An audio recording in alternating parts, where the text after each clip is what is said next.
Addicted to overstimulation, I can't seem to shut my mind up. 5,000 choices but can't seem to make my mind up. 5,000 noises and it takes up all my time up. All these voices pointless, they can't be up in my lineup. Mainstay messages reserved for the relevant. My mind is even, needs peace, heaven sent. I deserve blessings and beneficial benevolence. Peace be with you, I hope this word strikes resonance. Zan the Poet. The 40-Week Project. Hey, how you doing? It's been a minute. Welcome back to the Life Lessons with Zan podcast. What's up?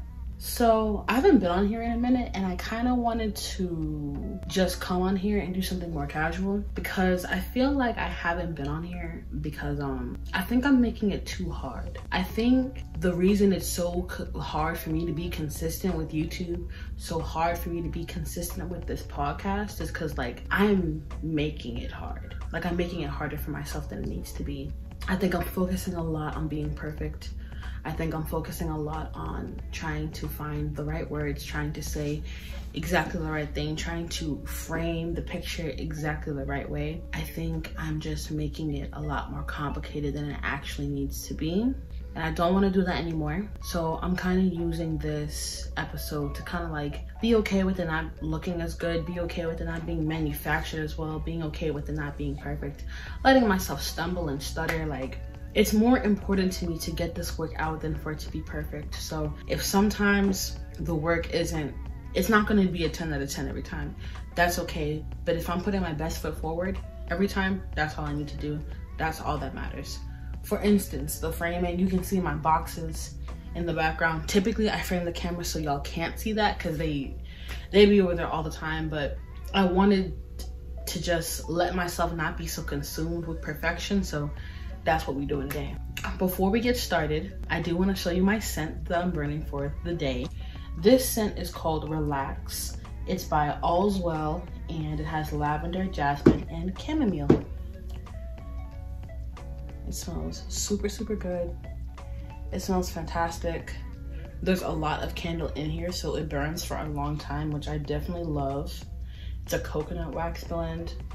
It smells really nice and it adds great ambiance to my room. So this is the scent of the night. I feel like for a lot of my life, I've been a performer in the sense of needing to be someone that other people were okay with me being. Me needing to be someone that I knew other people would like. Me needing to be someone I knew that other people would accept with open arms. The cool girl, the popular girl, the funny girl, the girl that everyone has something nice to say about.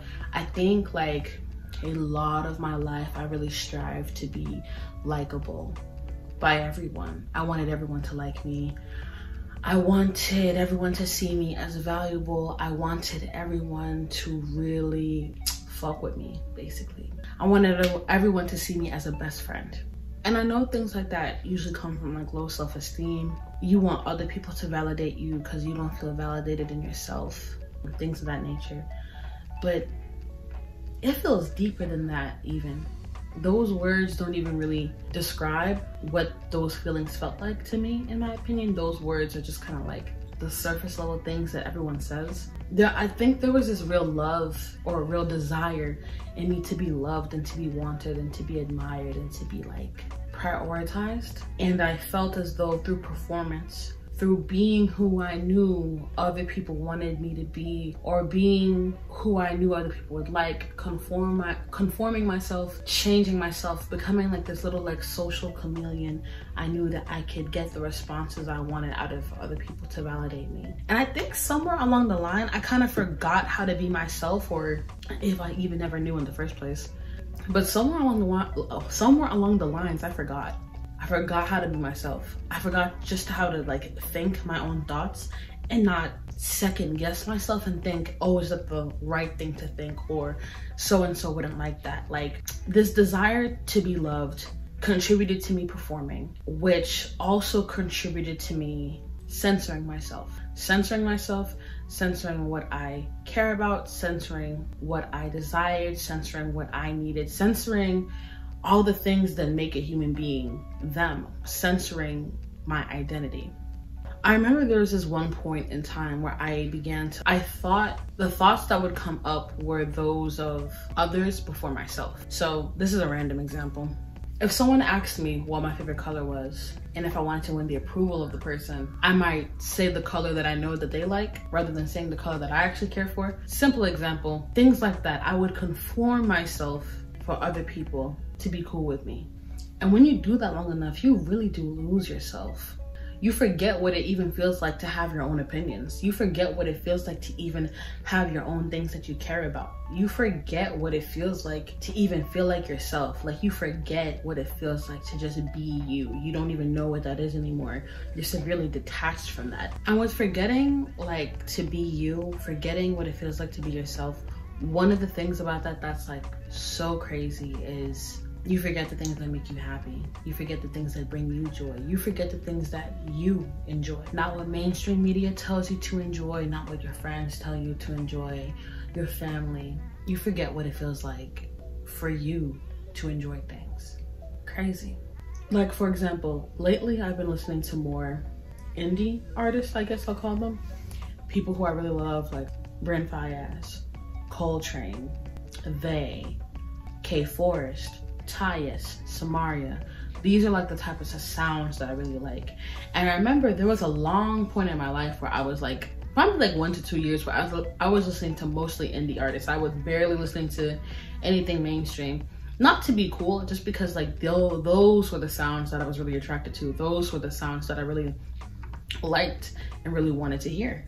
And I don't know where that shift, somewhere around the pandemic, somewhere around 2020, I kind of started to dip into mainstream stuff more, and I genuinely enjoyed it. It's no hit to any mainstream music, but I realized in that, like in me listening to so much music that was like considered to be popular, that was considered to be the standard for music, considered to be the music in the main conversation, I kind of fell off a little bit of listening to music that I actually really enjoy. Like I said, I love mainstream music, female rap, you know what I'm saying, Drake.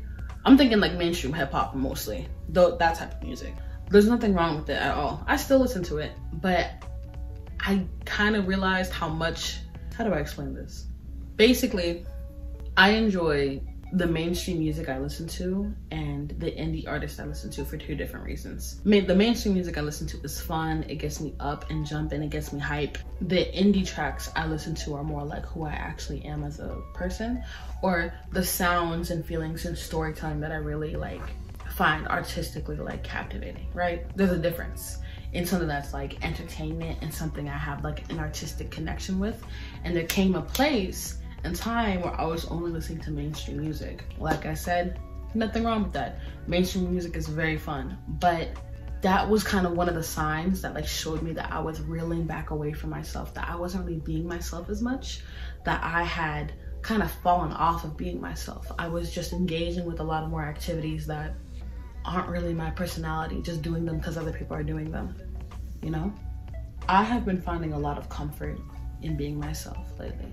I've been finding a lot of solace in it. I've been finding a lot of peace and being myself, like unapologetically. Like whatever joke I tell, people think it's corny. It's okay, it's my joke. I'm allowed to be corny, I am me. If you don't like my jokes, that's fine, but I'm still gonna tell jokes because that's who I am. Being expressive, even if other people don't like it, just being me. There's really no other way to say it, just being me. I've been finding a lot of solace in really just being me. And it feels good because I feel like I've been so disconnected from it for so long. It's refreshing to be myself. It's refreshing to just allow myself to sit in my ownness and my oneness and just be me, yo. Like, forget all the extra shit. I like being myself. And that's a feeling I have not felt in a very, very, very, very, very, very, very, very, very long time. Just liking being myself. Yeah, that's this life lesson. It's a little bit of a rant, I guess. It's just me getting it off my chest, but I really wanted to come onto this camera and come on here and talk because I don't like going too long without making life lessons. Thank you for fucking with me. Thank you for watching. I will catch you next time. Tune in this Saturday for my 8th poem for the 40-week project. Number 8 out of 40. We almost to 10, that's crazy. That's crazy. And go check out 1 through 7 on my Instagram. Link will be in the bio. Check me out. Thank you so much for listening. Thank you so much for fucking with me. Thank you so much for rocking with me. I love you. Have a great week.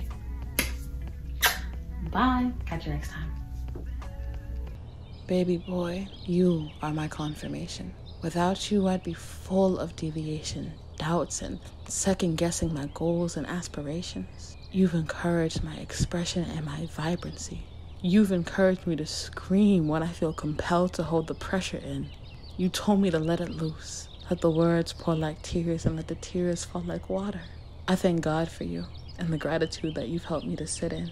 Like still water, you allowed me to settle in. Zan the Poet, the 40-week project.